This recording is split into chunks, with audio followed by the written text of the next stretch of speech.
Olá, estamos iniciando pela TV Suprem, canal de comunicação da União Planetária, mais uma entrevista do programa do Movimento 2022-2030, o Brasil e o Mundo que Queremos. Uma parceria da Universidade de Brasília, através do Núcleo de Estudos do Futuro, do Centro de Estudos Avançados Multidisciplinares, com a União Planetária. Hoje teremos o privilégio de conversar com o professor Celso dos Santos Vasconcelos. Vamos revisitar a sua formação básica e universitária e conhecer suas principais atividades acadêmicas no campo da educação. O nosso convidado é graduado em Filosofia pela Faculdade de Filosofia Nossa Senhora Medianeira. Tem mestrado em História e Filosofia da Educação pela Pontifícia Universidade Católica de São Paulo e doutorado em Educação pela Universidade de São Paulo. É responsável pelo Libertar Centro de Pesquisa, Formação e Assessoria Pedagógica. É autor de livros dentro do campo da educação, entre eles Planejamento, Projeto de Ensino, Aprendizagem e Projeto Político-Pedagógico, a Construção do Conhecimento em Sala de Aula, a Avaliação, Concepção, Dialética Libertadora do Processo de Avaliação Escolar, e também a construção da disciplina consciente e interativa em sala de aula e, finalmente, a avaliação e superação da lógica classificatória e excludente. É coordenador de um coletivo chamado de Uniprosa, Universidade que Vence a Prova. Muito obrigado, professor Celso dos Santos Vasconcelos, por ter aceito ao nosso convite. Na minha primeira indagação, pediria para revisitar a sua infância e juventude, a sua formação básica e universitária e os caminhos que o levaram para atuar no campo da educação. Por favor. Ótimo. Estou muito grato pelo convite, é uma satisfação estar participando desse projeto tão amplo. E eu fico preocupado com essa sua provocação, Isaac, porque é capaz de eu ficar só na infância, né? Tanta coisa. Mas eu acho que um elemento assim, muito importante da minha infância foi a questão do afeto, né? Todo o afeto que eu sou uma pessoa assim, privilegiada, né, por tudo aquilo que eu recebi na infância. E então entendo que essa base de afeto que eu recebi dos meus pais, ela foi fundamental para que eu pudesse fazer as opções que eu fiz na vida, e algumas opções não foram assim tão usuais, né? Mas que eu tive coragem de bancar, e acho que muito por essa base. E também um outro aspecto, que é o aspecto da curiosidade, né? Eu acho que a curiosidade que vai guiar assim toda a minha trajetória, ela foi muito apoiada, ela foi muito incentivada pelos meus pais. E então, de modo geral, pelo reconhecimento, pela validação daquilo que eu fazia. E um outro aspecto também, que é a própria questão dos brinquedos, né? Eu tive uma infância muito privilegiada nesse aspecto. E eu brinquei com brinquedos muito simples, de caixinha de fósforo, que a gente puxava e virava caminhãozinho. Né? Brinquei assim com latinha de lata de leite ninho, que a gente furava e colocava o arame para ser um trator. Mas eu também tive muitos outros brinquedos, e também que era uma forma, até mesmo, sobretudo em relação ao meu pai, também uma outra forma de afeto, né? E então, nessas minhas idas e vindas aí pela família, especialmente pela influência do meu avô, Meu avô, o vô Felipe, ele era professor da Luiz de Queiroz, lá em Piracicaba, inclusive chegou a ser diretor, tudo. E eu admirava muito o trabalho dele, não tanto pela questão de ser professor, mas pela questão de ser cientista, de ser pesquisador. Eu lembro da casa dele em Piracicaba, logo que a gente entrava, assim, à direita tinha a biblioteca dele, e eu ficava encantado com aquele monte de livro, aquele cheiro de papel. Talvez por isso que eu tenho aqui hoje uma biblioteca razoável. E aí, então, essa ideia de querer ser cientista, né? E aí, então, eu fui fazer a escola técnica de eletrônica, uma escola pública. Só que quando eu me formei nessa escola, eu fui convidado para dar aula. Então, foi uma coisa assim, eu não esperava. Eu já tinha emprego como técnico e tal, e aí eu tive 6 meses de treinamento didático e em fevereiro de 1975 eu comecei como professor de eletrônica nessa escola técnica, dando aula para alunos que tinham quase a mesma idade que eu, até um pouco mais velhos do que eu. E aí eu dei aula um tempo, mas eu queria ser cientista, queria fazer engenharia. Aí eu fiz o cursinho preparatório, fui para primeiro eu entrei no ITA, né? E foi uma alegria. Meu pai era da aeronáutica, entrar no ITA e tal. Mas depois de uma semana de aula no ITA, nós estávamos em 1977, o tenente-coronel aviador lá que nos recebeu na palestra inaugural falou, naquela época eram 100 vagas para civis e 20 vagas para militares, né? Ele falou, eu prefiro ter aqui 100 idiotas obedientes a 100 gênios rebeldes. Aí foi bom, aqui eu não fico. Então aí eu fui para a Politécnica, mas na metade do curso veio uma crise vocacional. Eu sou meio engenheiro eletrônico, achei que ia ser padre, e aí parei o curso, fui para o seminário franciscano, vi que não ia ser padre, voltei, fui fazer filosofia, e aí se encaixa um pouco aí no currículo que você citou, né? Então, mas nessas idas e vindas, desse caminho de rato, eu sempre tive muito apoio dos meus pais para essas questões todas, né?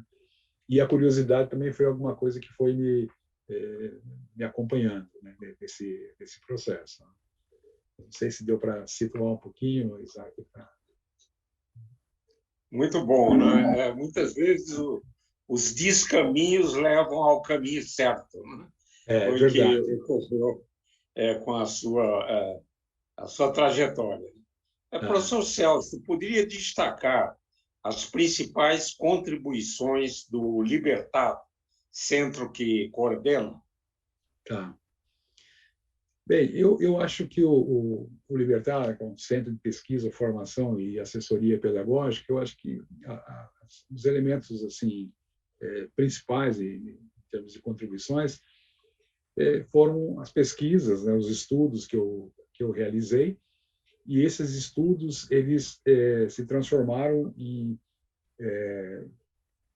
projetos de formação. Então, trabalhei com muitas escolas, muitas redes de ensino, e também nas publicações, né? O Libertar também é uma pequena editora, uma editora que, na verdade, só edita os meus livros. Então, eu tenho 9 livros publicados pelo Libertar, e depois tem um pela Cortez. Na verdade, agora 2, porque teve um que esgotou, do Libertar, que também está sendo publicado pela Cortez. E então acho que essa foi assim a forma que eu encontrei assim de poder dar a minha contribuição, né? Agora, nesse processo, eu tenho assim uma profunda gratidão pelos meus professores, né? E é impressionante, né? A minha vida assim é relativamente simples, porque se for pensar em termos das grandes instituições, acho que eu sou muito marcado por aquelas 4 básicas, né? Que é a questão da família, né? A questão da escola, a questão da igreja, no meu caso, a Igreja Católica, e a questão do mundo do trabalho, né?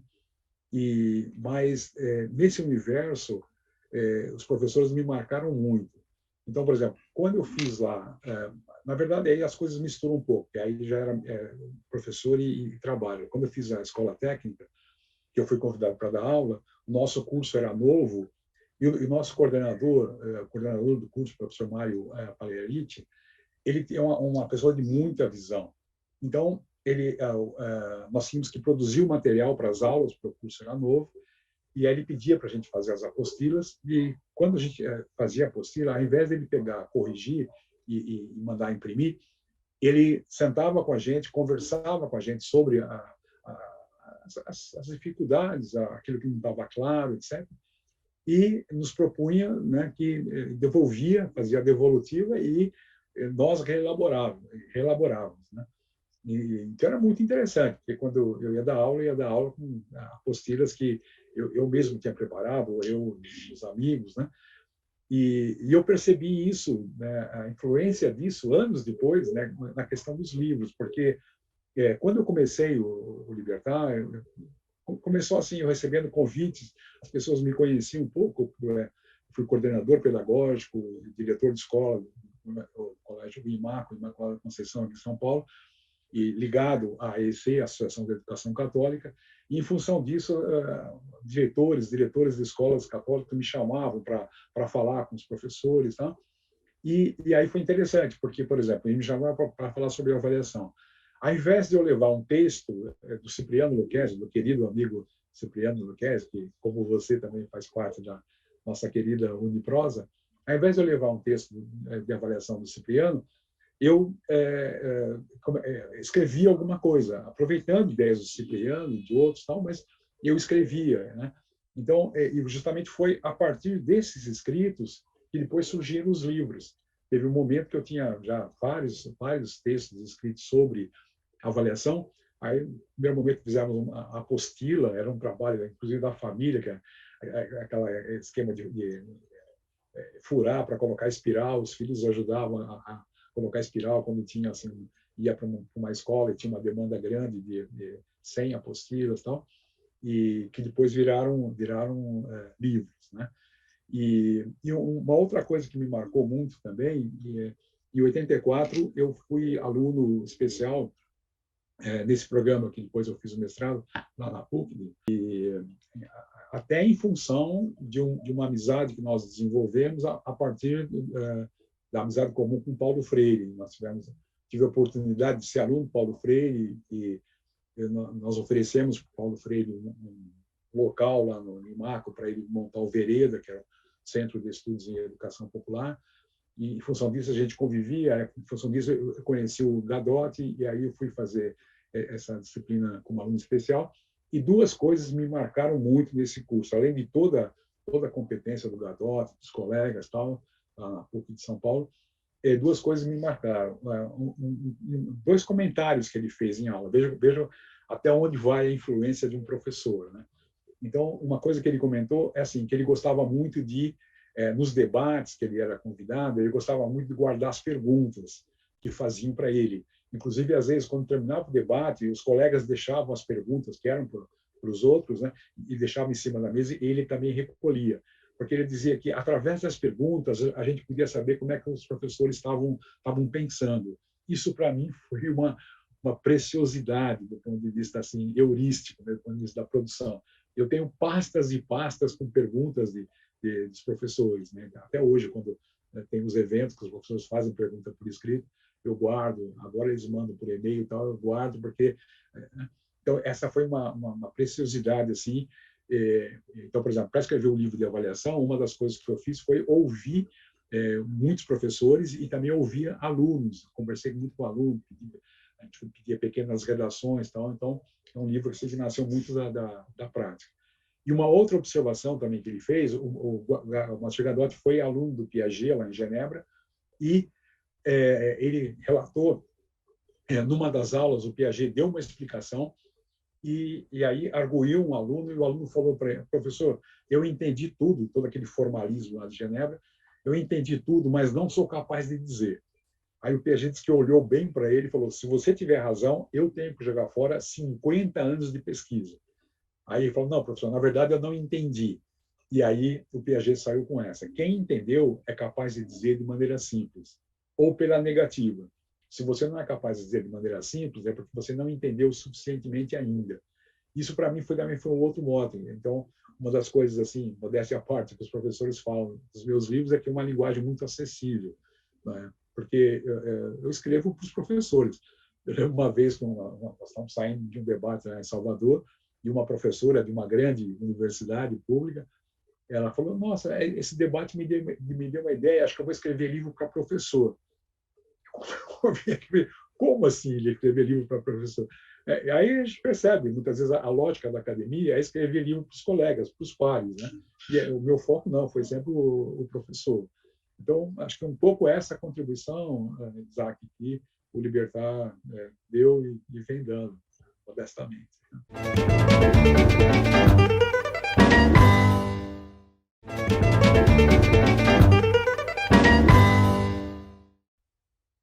Tem atividades como filósofo, escritor, pesquisador, conferencista e professor. Gostaria de comentar, que comentasse vários livros, né? Mas o tempo não permite em uma só entrevista. Mas poderia resumir o conceito da concepção dialética libertadora da educação? Então, essa foi uma construção, né, que eu fiz, né, tentando articular duas coisas que me marcaram muito. De um lado, a educação libertadora, e aí vem da minha vivência na igreja, então, particularmente a questão da teologia da libertação, que foi uma coisa que me marcou muito, a ponto de eu parar o curso de engenharia para ir para o seminário franciscano, quando veio o Puebla, em 1979. Eu estava no terceiro ano da engenharia, o Puebla fez a opção preferencial pelos pobres. Então tem toda uma trajetória minha. Já vinha muito antes, né, de comunidade de jovens, eu participei muito de comunidade de jovens. Então, do lado, essa perspectiva da teologia da libertação, do outro lado, aí através da AEC, da Associação de Educação Católica, a questão da educação libertadora, que vem lá desde Medellín, em 1968, e já ali inspirada por Paulo Freire, e depois o próprio contato com Paulo Freire, e antes dele, com a obra dele. O primeiro contato que eu tive com a pedagogia do oprimido foi em 1977, antes de sair para aquelas rondas que a gente tinha um movimento, tem um movimento da OAF, a Organização de Auxílio Fraterno, que a gente saía no sábado, fazia ronda no sábado à noite para levar o chá, o sanduíche para os moradores de rua. Só que antes de sair a gente fazia sempre uma reflexão para não ser um trabalho assistencialista. E foi ali pela primeira vez que eu tive contato com a pedagogia do oprimido, mimeografada a álcool, aquele texto vinha ainda cheirando álcool, a gente refletia. Mas, enfim, esse contato com a educação libertadora. Então, de um lado, toda essa raiz que explica o libertador. E, do outro lado, a questão da dialética. A filosofia, para mim, foi uma grande descoberta. Né? Você imagina, eu vinha da área técnica, né? Curso técnico, engenharia e tal. E aí foi uma grande descoberta essa perspectiva da dialética. E também grupos de estudo que já participaram. Então, a concepção dialética libertadora tenta pegar... Eu sei que eu vou falar uma coisa muito complicada, mas tenta pegar um pouco a ontologia da educação libertadora com a epistemologia dialética. Essa questão toda, né, da contradição, né, do movimento, que são elementos básicos da totalidade, da historicidade, são elementos básicos da epistemologia dialética. Então, eu junto, né? E é interessante, porque algumas pessoas falam, porque o primeiro livro que eu lancei foi o livro de avaliação, Concepção Dialética Libertadora. As pessoas, professor, não é dialético libertador? Eu falo, não, eu quero deixar dialética mesmo. Então, dialética libertadora, que é um pouco essa união aí. Dirige o coletivo Uniprose. Esse coletivo lançou, em 2021, um manifesto por uma educação democrática e humanizadora. Poderia destacar os principais pontos desse manifesto? Bom, em primeiro lugar, falar um pouquinho da Uniprosa, com grande prazer, porque a Uniprosa é a universidade que versa a prosa, é um grupo de amigos que nós nos encontramos para conversar, né, para prosear, para dialogar, porque nós entendemos que o diálogo é o elemento humanizador, a conversa é humanizadora, a prosa é humanizadora. E antes da pandemia, nós fazíamos 2, 3 encontros anuais, né, aqui na sede aqui do Libertar, aqui que eu estou falando, e passávamos um sábado juntos, 2, 3 vezes por ano, e não tinha pauta, a pauta era a vida. Agora, com a pandemia, pós-pandemia, nós ainda estamos no virtual, mas pretendemos. Então, essa coisa da amizade, que para mim é um elemento fundamental, estruturante da existência. E esse manifesto foi lançado no dia 7 de setembro de 2021, justamente para dar um grande alerta a esse desmonte que vem sendo feito, se Deus quiser, vai acabar esse desmonte, mas esse grande desmonte que vem sendo feito da educação. Você pega em todas as áreas, né? Desde da alimentação escolar, desde da educação infantil, a universidade, a pesquisa. Então, esse manifesto ele traz um grande protesto em relação a esse desmonte. Mas, ao mesmo tempo, né, denuncia e anuncia. Ao mesmo tempo, também traz essa questão da educação libertadora, da educação, uma educação democrática e humanizadora, porque nós entendemos que nós não nascemos humanos, né? Nós nascemos hominizados, isso é dado pela filogênese, mas o trabalho da humanização, o trabalho da nossa constituição enquanto humanos, e a educação humanizadora. Então, é isso que a gente procura viver e propagar. Inclusive, tem um livro, Por uma Educação Democrática e Humanizadora, que está disponível lá no site da Uniprosa, www.uniprosa.com.br. É um e-book disponível gratuitamente. Recomendo a leitura. Muito bom.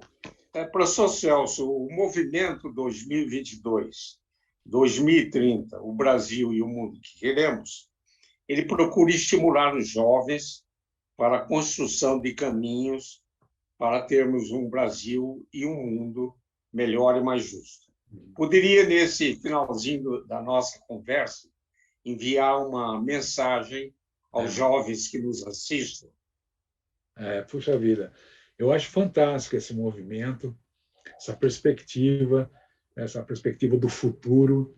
E então eu fico muito grato você me propiciar essa possibilidade de mandar algum recadozinho para os jovens, né? Eu diria, acho que talvez a questão assim nuclear é a questão da esperança, né? E que a juventude possa manter viva essa esperança, a esperança de que um outro mundo é possível, né? Que na pedagogia da autonomia o tempo todo Paulo Freire fala: o mundo não é, o mundo está sendo, portanto pode ser transformado, né? E eu tenho lembrado nas redes sociais, isso corre muito, né? Aqui, quando Santo Agostinho fala que a esperança tem 2 filhas, né? Uma filha é a indignação. Então é muito importante que os jovens mantenham essa indignação, né? Que eles não como dizia o Brecht, isso não é natural, né? A gente não pode se conformar com esse estado de coisa que está aí.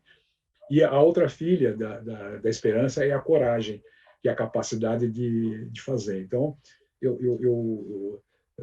coragem, inclusive, é muito bonito, que é agir com o coração, né? Então, nos meus estudos atuais, estou estudando muito sobre a questão do amor, o amor não no sentido romântico, mas o amor no sentido antropológico, no sentido ontológico da nossa Constituição, o amor como princípio e fundamento da existência. Então, que os jovens também tenham essa coragem, né? tenham essa indignação e essa coragem. E, junto com isso, eu diria um outro elemento também que vem com a questão do amor, que é a questão do devir criança, do vir a ser criança, que é preservar em nós, primeiro, lutar para que todas as crianças tenham direito ao seu desenvolvimento máximo que a personalidade implica, como dizia o Henri Vallon. Ou seja, aquelas características essenciais da criança: a alegria, a espontaneidade, a sinceridade, a criatividade. A gente poderia falar muito sobre isso. Então, primeiro, lutar para que todas as crianças tenham direito ao seu dever criança pleno. E segundo, que os jovens pudessem também lutar para manter a sua criança interior, que eles não perdessem isso, porque às vezes a gente vai crescendo, a gente vai perdendo essa, como diz aquela oração da Adélia Prado, né? Meu Deus, me dê de novo 5 anos, né? Estou cansada de ser adulta. Então, esse é um elemento. E ligado a isso também, eu acho que é o elemento da comunidade, que na minha experiência foi muito forte. Acho que a gente está vivendo um tempo de muito individualismo, então a questão da comunidade, e junto com isso a questão da amizade. Eu acho que, para mim, hoje a amizade é um ato revolucionário. Então, que os jovens possam se fortalecer na amizade, na comunidade, e nessa esperança, mas uma esperança crítica, o esperançar, que fala o Paulo Freire, que Paulo Freire se refere, que a questão não é uma esperança passiva, mas ativa, e a docta expes, né? A douta esperança, que fala Ernest Bloch. O Ernest Bloch tem um livro belíssimo que chama O Princípio Esperança. Então, que a gente possa estar se alimentando desse princípio esperança, que a juventude seja essa força de estar sempre afirmando que um outro mundo é possível, que há um futuro muito melhor nos esperando. Mencionou a palavra indignação, né? E lembrei, então, de Darcy Ribeiro, que dizia que nunca deixaria de ser indignado, né? E estamos celebrando 100 anos de nascimento, né, de Darcy Ribeiro.